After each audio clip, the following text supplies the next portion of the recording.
우리가 지난주에 다윗의 분노에 대해서 함께 보았습니다. 골리앗이 이스라엘의 군대를 모욕할 때 그 자리에 사울 왕이 있었습니다. 그리고 또한 그 자리엔 누구도 있었냐면 사울 왕을 대신하여 이스라엘의 왕이 될 만한 사람이라고 이렇게 사무엘을 착각하게 만들었던, 정말로 이 외모가 반듯한 다윗의 큰 형이었던 엘리압도 있었습니다. 그리고 그 외에 수많은 이스라엘의 군대가 있었습니다. 그럼에도 불구하고 그 누구도 이 골리앗과 나가서 싸우지 못하였습니다. 그들 역시 사울 왕을 비롯하여 모든 이스라엘 군대가 골리앗이 그들을 향하여 모욕하고 그들을 향하여 저주를 퍼부을 때 그들도 수치심을 느꼈지만 그들이 싸우지 못했던 이유는 단 한 가지였습니다. 도저히 이길 수 없다라는 그 생각 때문에 싸우지 못하였던 것입니다. 그런데 이 소년 다윗은 그 당시 한 17살 정도 될 것이라고 추정을 하는데, 이 17살 먹은 이 소년 다윗은 골리앗의 말에 분노를 느꼈습니다. 그 분노의 이유는 살아계신 하나님의 군대인 이스라엘을 모욕했기 때문인 것입니다. 이스라엘은 하나님을 대표하는 민족입니다. 따라서 이스라엘을 욕한다는 것은 바로 하나님을 욕하는 것과 똑같은 것입니다. 그래서 이렇게 다윗이 분노했던 것은 사람을 향하여 저주한 것 때문에 분노한 것이 아니라 그 저주의 대상이, 궁극적인 저주의 대상이 하나님이었기 때문에 그가 분노했던 것입니다. 마찬가지로 오늘날도 예수님을 믿는 성도들을 비난하고 모욕하는 사람들이 많습니다. 그 어떤 시대보다 더 많은 것 같습니다. 그런데 이 믿는 사람들을 모욕하는 것이 바로 하늘에 계신 우리 하나님 아버지를 모욕하는 것이라는 것을 우리가 깨닫고 우리도 다윗처럼 거룩한 분노가 일어나야 합니다. 그렇다고 우리가 나가서 댓글에다 싸우고 그러는 것이 아니라, 그리고 또한 그들이 이야기하는 것이 타당하다 할지라도, 때로는 교회가 잘못해서 욕 먹는 것이 어쩌면 당연하다라는 생각이 든다 할지라도, 궁극적으로 그들이 욕하는 것은 예수님이기 때문에, 그러니까 예수님이 사람들에게 모욕을 당한다는 그 사실에 대해서는 우리에게도 거룩한 분노가 일어나야만 하는 것입니다. 그런데 다윗은 분노로 끝인 것이 아니라 그가 골리앗과 싸우러 나가려고 했습니다. 사울 왕은 말렸습니다. 안 된다. 너는 어리고 저 골리앗은 어렸을 때부터 용사이기 때문에 너는 나가서 싸우면 안 된다라고 말렸지만, 지금도 살아서 일하시는 하나님을 경험하고 또한 그 하나님과 날마다 동행하였던 이 다윗은 끝까지 내가 싸우겠다라고 이야기하였고, 그리고 사울도 할 수 없이 본인은 하나님을 의지하지 아니하고 신뢰하지 않음에도 하나님이 너와 함께를 원하노라 라고 하면서 다윗을 싸움터로 내보내기로 했습니다. 그리고 나서 이제 이어지는 오늘 본문은 드디어 다윗과 골리앗이 싸우는 장면입니다. 모든 사람이 다 알고 있는 것처럼 이 싸움에서 전혀 이길 수 없어 보이는 다윗이 거인 골리앗을 이겼습니다. 마치 계란으로 바위를 쳤는데 바위가 깨지는 그러한 일이 일어난 것입니다. 그런데 이러한 일이 성경 속에서만 일어나는 일이 아니라 우리의 삶 속에서도 일어나고 있습니다.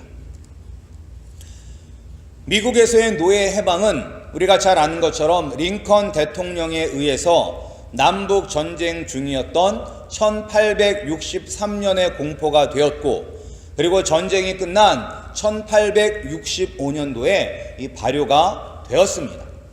그런데 이 링컨 대통령이 이 노예를 해방시킨 것보다 더 먼저 더 먼저 영국에서 먼저 이 노예 제도가 폐지가 되었습니다. 약 50년 앞서서 이 노예 제도가 폐지가 되었는데 그때 그 일을 이룬 사람이 누구냐면 윌리엄 윌버포스라는 사람입니다. 근데 우리는 이 사람에 대해서는 잘 알지를 못합니다. 근데 이 사람이 바로 다윗처럼 계란으로 바위를 깬 위대한 믿음의 사람이었습니다. 윌리엄 윌버포스가 살던 1700년대와 1800년대 초에는 이 노예제가 전 세계적으로 용인이 되었던 그런 시대입니다. 그래서 어느 누구도 노예 제도를 가지고 이렇게 시비 거는 사람들이 없었어요. 당연한 것으로 생각을 했습니다. 그리고 또한 이 노예를 사고 파는 그런 노예 매매는 오늘날 이 미국이 방위 사덤을 통하여서 엄청난 그런 부를 축적하는 것처럼 이 대영 제국의 경제에 있어서 아주 중요한 비중을 차지하고 있었습니다. 그리고 이 노예 제도의 폐지를 반대하던 사람들은 어떤 사람들이었냐면 일단 막강한 상인들이 있었습니다. 오늘날로 따지면 재벌들이죠. 대기업들이죠. 그들은 노예 제도를 폐지하는 것을 원치 않았습니다. 그리고 또한 이 유럽을 석권한 나폴레옹의 함대를 물리침으로 영국을 구한 그런 위대한 해군 제독 이 넬슨 경과 같은 사람도 식민지 기득권 세력을 인정하는 이들도 노예 제도의 폐지를 반대하였습니다. 그뿐만 아니라 또한 대부분의 왕족들도 노예 제도의 폐지를 원치 않았습니다. 그러니까 보면 정치, 경제, 군사력을 대표하는 모든 사람들이 다 이 노예 제도를 폐지하기를 원치 않았던 것입니다. 그러니까 불가능한처럼 보이는 것이죠. 그런데 다윗과 골리앗의 싸움처럼 누가 보아도 이길 수 없는 이 싸움에서 마침내 윌버포스는 승리하여 영국에서 1807년 노예 무역이 폐지되었고 그리고 1833년에는 대영 제국 전체에서 노예 제도가 없어졌습니다. 이렇게 이 다윗이 거인 골리앗을 이긴 위대한 싸움이 단지 성경 속에만 존재한 것이 아니라 우리의 현실 속에도 존재하며 그리고 또한 우리도 영적인 다윗이 되어서 골리앗을 이길 수 있습니다. 어떻게 이러한 일이 일어나게 되었는지 우리가 함께 이 말씀을 보면서 이 말씀이 우리의 마음에 새겨져서 우리도 현실의 거대한 벽을 허물고 승리하는 우리 아름다운 교회 성도님들이 되기를 축원합니다. 먼저 우리가 이런 승리를 얻기 위해서 우리가 알아야 하는 것은 우리에게 불편한 옷을 벗어야 한다는 것입니다. 우리에게 불편한 옷을 벗자. 우리 38절과 39절 말씀을 우리 한번 함께 읽겠습니다. 우리 38절과 39절입니다. 이에 사울이 자기 군복을 다윗에게 입히고 놋투구를 그 머리에 씌우고 또 그에게 갑옷을 입히매 다윗이 칼을 군복 위에 차고는 익숙치 못하므로 시험적으로 걸어보다가 사울에게 고하되 익숙치 못하니 이것을 입고 가지 못하겠나이다 하고 곧 벗고.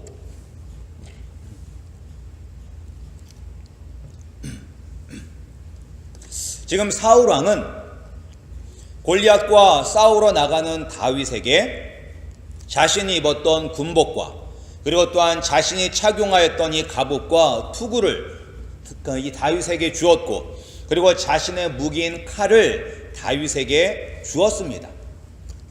근데 이제 사울왕뿐만 아니라 우리가 이 자리에 있었어도 우리도 사울에게 이렇게 입을 것을 아마 권유했을 것입니다.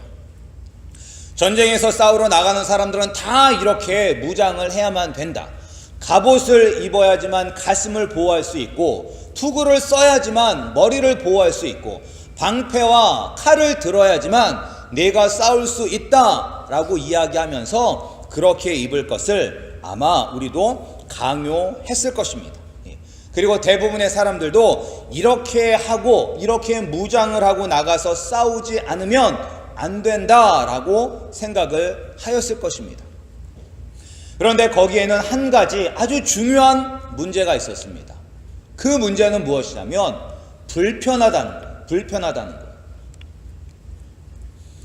사울왕의 갑옷과 그리고 사울왕의 무기가 다윗에게는 맞지 않는다는 것이 문제인 것입니다.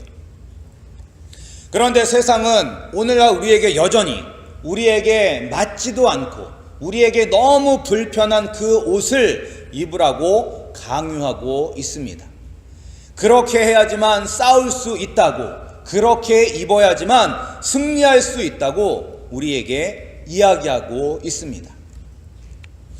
우리도 또한 이 옷이 나에게 맞지 않는다는 것을 알고, 그리고 이 옷이 나에게 너무나 불편함에도 불구하고 이 옷을 벗지 못할 때가 너무나 많습니다.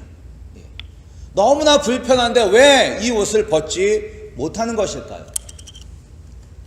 그것은 우리 역시도 이 세상의 방식에 물들어 있기 때문인 것입니다. 비록 불편해도 세상이 정한 방식에서 벗어나면 안 된다고 우리도 스스로 그렇게 생각을 하기 때문인 것입니다. 그래서 만약에 우리가 세상의 방법을 따라가지 않는다면 우리가 뒤처지고 우리가 낙오한다고 생각하기 때문인 것입니다. 아마 오늘날 우리가 세상을 보면서 이러한 사실을 우리가 알 수가 있는데, 그 중에서도 이러한 사실을 가장 잘 나타내주는 모습은 아마 이 자녀들의 교육에 있을 것이라고 생각을 합니다. 특별히 한국 어머니들만 교육열이 뜨거운 것은 아닙니다. 한국뿐만 아니라 유대인들 어머니도 교육열이 뜨겁고, 그리고 또한 중국 사람들도 교육열이 뜨겁고, 그리고 인도 사람들도 교육열이 뜨겁습니다. 우리는 9구단을 9단까지 외우는데 인도 사람들은 13단까지 외운다고 합니다. 그 정도로 그냥 그 사람들도 교육력이 뜨거워요.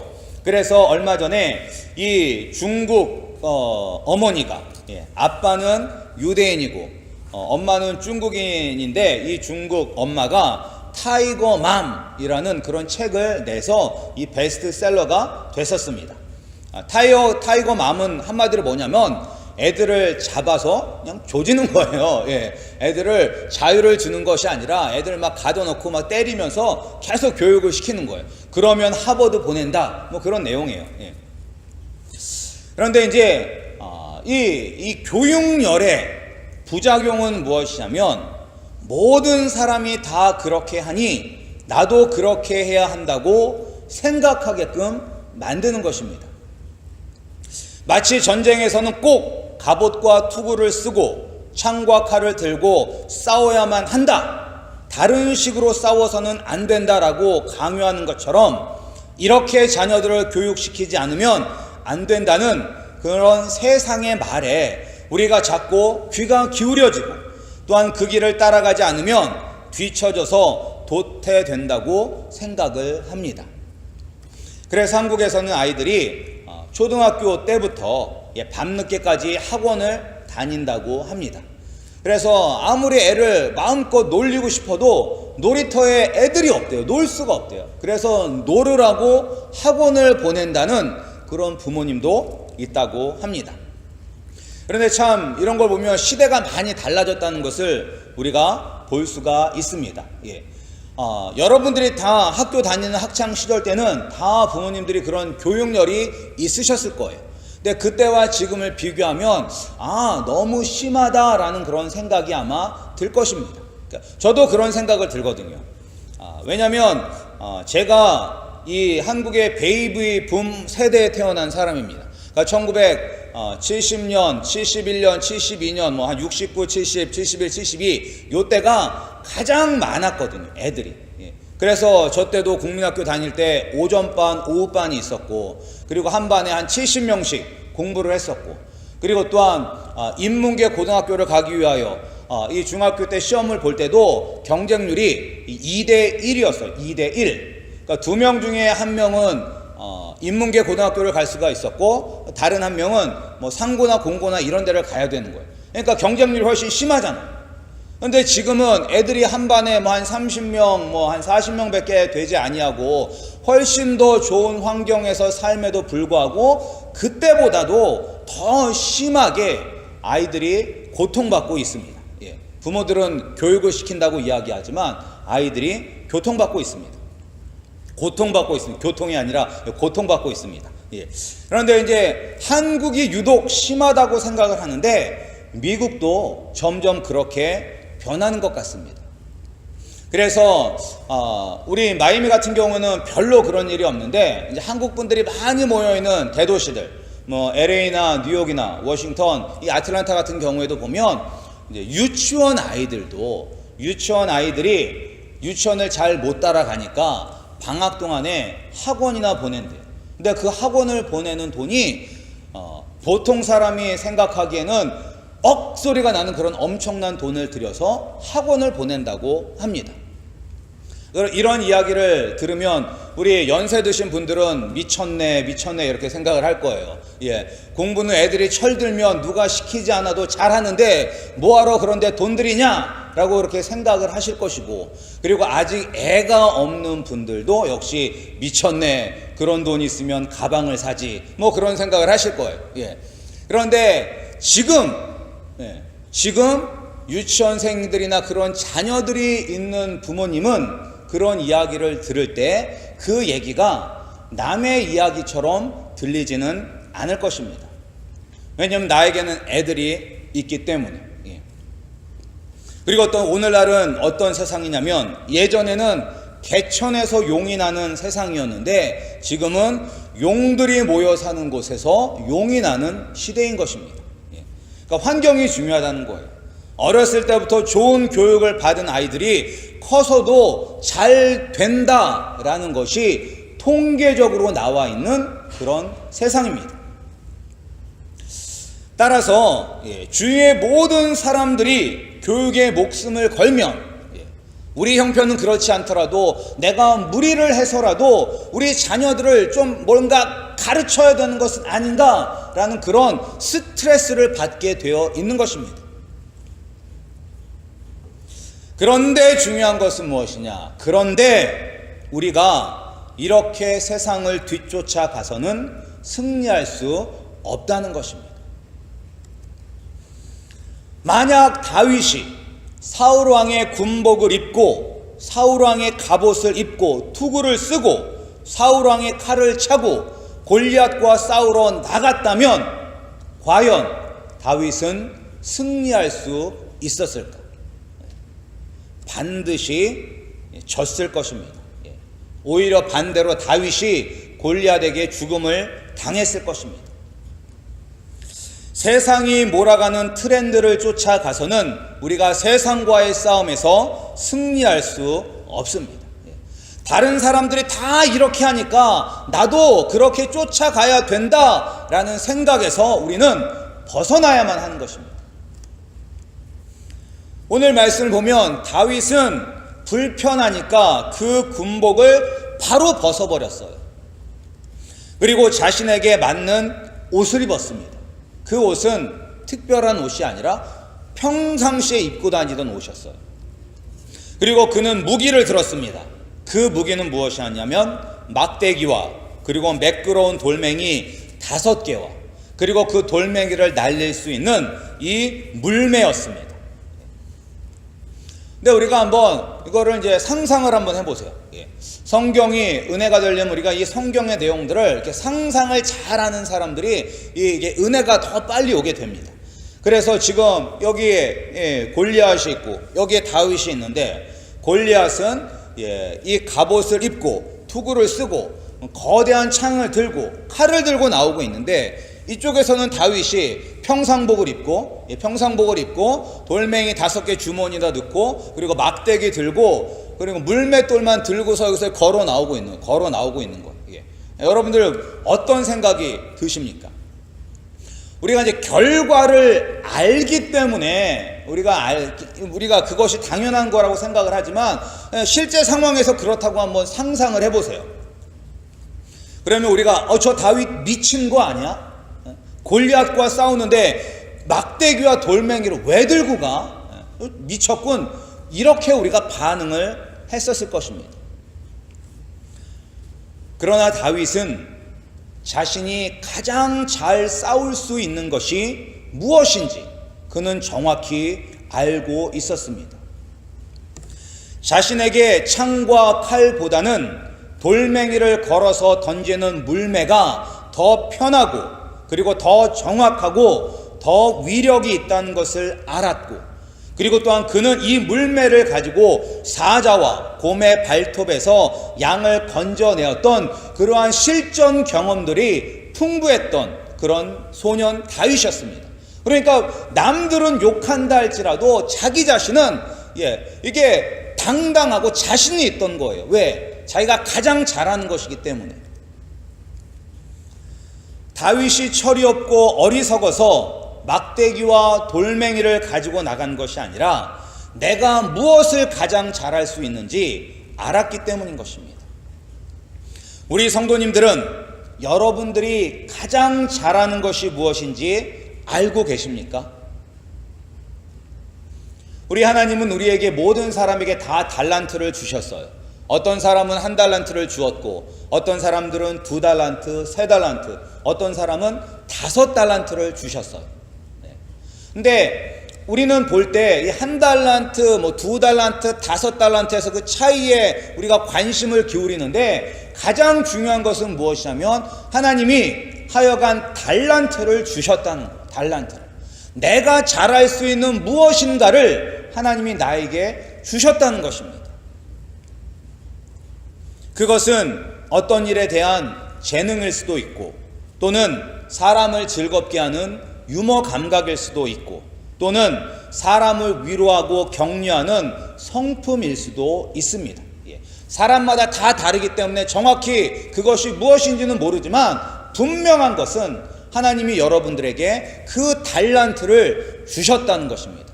다른 사람들보다 더 잘할 수 있는 그 무엇인가를 여러분들에게 주셨다는 것입니다. 우리는 그것을 사용해야지만 우리가 골리앗과의 싸움에서 이길 수가 있는 것입니다. 그러나 우리가 나에게 편하고 내가 잘하는 것을 가지고 싸우려고 하면 때로는 주변에서 비난할 것입니다. 지금 창과 칼을 가지고 싸우는 것이 아니라 총과 미사일을 가지고 싸워도 어려운 세상인데 아직도 막대기와 돌멩이를 가지고 싸우려고 하느냐라고 하면서 친한 친구들도 아니면 우리의 가족도 나를 비난할 수 있습니다. 골리앗도 마찬가지였어요. 골리앗도 다윗을 비난하였어요. 뭐라고 비난하냐면 43절에 보시면 43절에 골리앗이 이렇게 이야기하죠. 블레셋 사람이 다윗에게 이르되 내가 나를 개로 여기고 막대기를 가지고 내게 나와왔느냐 하고 그 신들의 이름으로 다윗을 저주하고. 골리앗이 너무 웃긴 거죠. 골리앗도 지금 싸우러 나오는데, 그것도 어른도 아니고 꼬마애가 나오는데 뭐 칼을 찬 것도 아니고 막대기 들고 나오고 있으니까 골리앗도 기가 찼을 거예요. 그러면서 이렇게 막 다윗을 저주하고 모욕하고 있는 거예요. 우리가 이 다윗처럼 내가 가장 잘하는 것을 가지고 싸우러 나가지 못하는 이유는 무엇 때문이냐면 우리는 내 것에 대한 자신감이 없기 때문입니다. 자신이 없어서 그래요. 내가 가지고 있는 것은. 세상이 더 크고 힘이 있게 보이고 내가 가지고 있는 것은 별것 아니라는 생각이 들기 때문입니다. 그런데 어떻게 다윗은 그런 생각을 하지 아니하고 담대하게 골리앗에게 나가서 싸워서 오히려 승리할 수가 있었을까요? 그것은 바로 이 전쟁은 내 손에 있는 것이 아니라 하나님 손에 있다는 것을 알았기 때문인 것입니다. 우리가 47절 말씀을 함께 읽겠습니다. 우리 47절 말씀입니다. 시작. 또 여호와의 구원하심이 칼과 창에 있지 아니함을 이 무리로 알게 하리라. 전쟁은 여호와께 속한 것인즉 그가 너희를 우리 손에 붙이시리라. 아멘. 전쟁은 여호와께 속한 것이다. 사람들은 싸움에서 승리하려면 튼튼한 갑옷과 투구, 방패, 칼과 창이 있어야지만 한다고 생각을 합니다. 그래서 권력을 잡으려고 목숨 걸기도 하고 돈을 많이 소유하려고 애쓰기도 하고 그리고 또한 명예를 가지려고 하기도 하는 것입니다. 그리고 다른 사람에게 뒤지지 않는 경력을 쌓으려고 하는 것입니다. 자녀 교육도 마찬가지죠. 세상 사람들은 어떻게 해서든지 내 새끼에게 더 좋은 것을 가르치기 위하여 애쓰고 몸부림치고 있으며 또한 그렇게 해야지만 승리할 수 있다고 생각하는 것입니다. 그런데 모든 것들은 다 하나님의 손에 달려있는 것입니다. 하나님의 구원하심은 이 세상의 기준에 의해서 이루어지는 것은 아닙니다. 돈이 많다고, 권력이 있다고, 명예가 있다고, 아니면 어렸을 때부터 투자를 많이 해야지만 우리 자녀들이 성공하는 것이 아니라는 것입니다. 하나님의 손에 있다는 것입니다. 세상 사람들이 생각하는 기준에 의하면 다윗은 절대 이길 수가 없는 싸움이었습니다. 그리고 또한 이 영국에서의 노예 제도를 폐지하기 위하여 50년 동안 애썼던 이 윌버포스도 도저히 이길 수 없는 싸움이었었습니다. 그럼에도 불구하고 다윗과 이 윌리엄이 이길 수가 있었던 것은 전쟁은 하나님께 속했다는 것을 알고 믿음으로 나갔기 때문인 것입니다. 우리에게 주신 달란트, 그것이 비록 작고 부족해 보여도 우리가 가장 편하고 가장 잘할 수 있는 것을 통해서 하나님은 구원을 이루어 가시는 것입니다. 그리고 또한 이 달란트를 주신 분이 하나님이라는 사실을 알 때, 그리고 하나님이 이 달란트를 사용하신다는 것을 알 때 우리가 다윗과 같이 용감하게 골리앗과 맞서 싸울 수가 있는 것입니다. 하나님은 우리 모두에게 다 달란트를 주셨습니다. 그 달란트가 무엇인지를 먼저 발견하시기 바랍니다. 그리고 또한 그 달란트를 받았을 때 다른 사람들과 비교하지 마시기 바랍니다. 우리는 문제는 자꾸 다른 사람과 비교한다는 게 문제가 있어요. 중요한 것은 하나님이 나에게 주셨다는 그 사실이 중요한 거예요. 다른 사람은 뭐 3개를 갖던 10개를 갖던 100개를 갖던 상관없어요. 나에게 주셨다는 것이 중요한 거예요. 하나님이 나에게 주신 그것을 가지고 우리가 맞서 싸워 나가면 우리는 반드시 승리할 수가 있습니다.